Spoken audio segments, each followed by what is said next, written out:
President.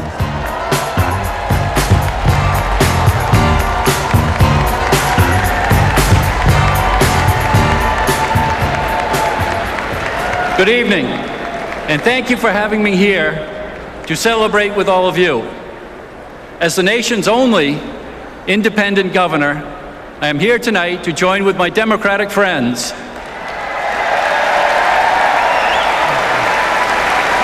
on the eve of an election critical to the future of our children and their country.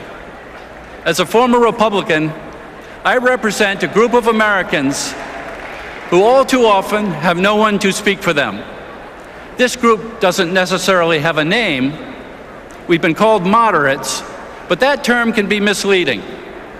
There's nothing moderate about our love of country or our passion for America's future.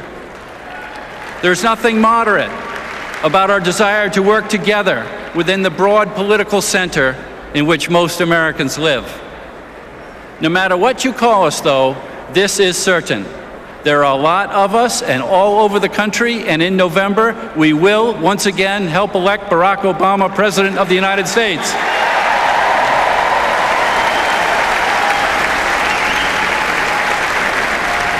We are at our core conservatives in the best sense of the word.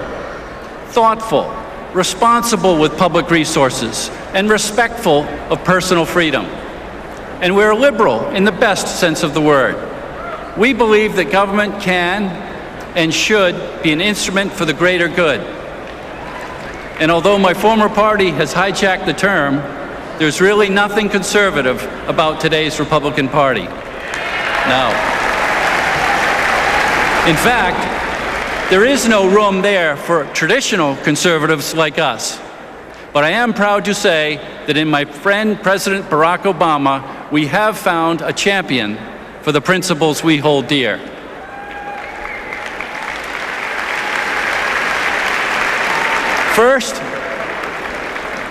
First, we love this land, literally. We believe in environmental stewardship, protecting our air and our water.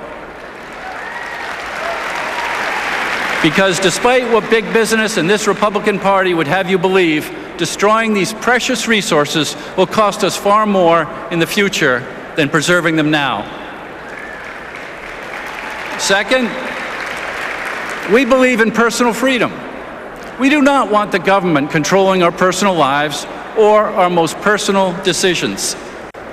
Believing in freedom as we do, we don't think it's the role of government to pass judgment on a relationship between two consenting adults, regardless of their orientation. That's freedom.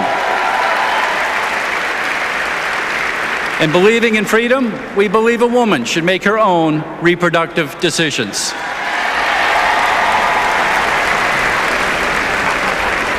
Third, we take seriously the decision to enter into foreign entanglements. During the last administration, then Senator Obama and I served together on the Foreign Relations Committee. There we shared a mutual desire to end the prevailing attitude of arrogance and recklessness on matters of war and peace that characterized those years. President Obama, he knows that wars are not to be entered into lightly. He knows that overseas conflicts don't only do damage in the land in which they are fought, but in the land of those who fight them as well. Fourth, we believe in using the tools of government to help Americans help themselves. For instance, programs such as Head Start and Pell Grants have brightened the futures of countless American young people and given them a hand up into the middle class. Now Mitt Romney and the Republicans are proposing a budget that would squeeze the life out of Head Start and Pell Grants. Let me ask you, should only the children of the wealthy have access to early education? Should only the children of the wealthy have access to a college degree? No. The answer is absolutely no. American education is still the wonder of the world, and we must open the schoolhouse doors, not close them. A strong, educated middle class is what made America the greatest country in the world. Students of America, working families of America, President Obama will not turn his back on you.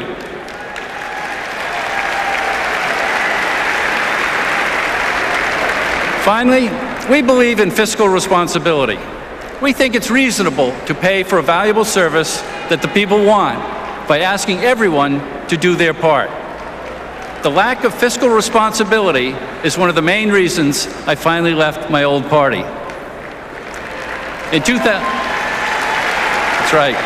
That's right. In 2001, President Bill Clinton handed the Republicans a surplus, and they went on to squander that surplus by launching 2 wars, expanding the cost of Medicare, and giving tax cuts to the wealthiest Americans, and failing to pay for any of these. Mitt Romney and Paul Ryan want to return us to the fantasy land of never having to pay for things we buy, such as education, medical research, good roads, and clean energy. That's not conservative, that's not responsible, and that's not what this country needs.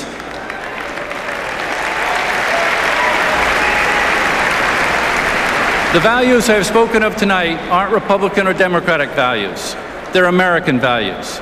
They are the values of Abraham Lincoln, who affirmed the fundamental dignity of all Americans, regardless of the color of their skin.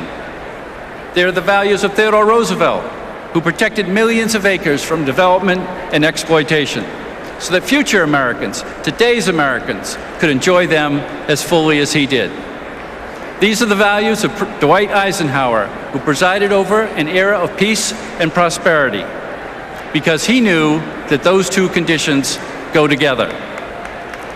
These are American values, but because they have no place in today's Republican Party, neither do I, and neither do millions like me.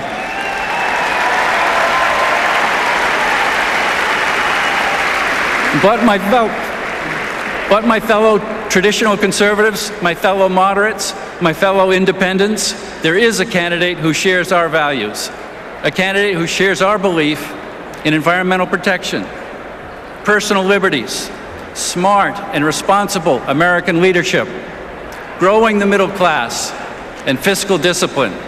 That candidate is our President, Barack Obama. Thank you.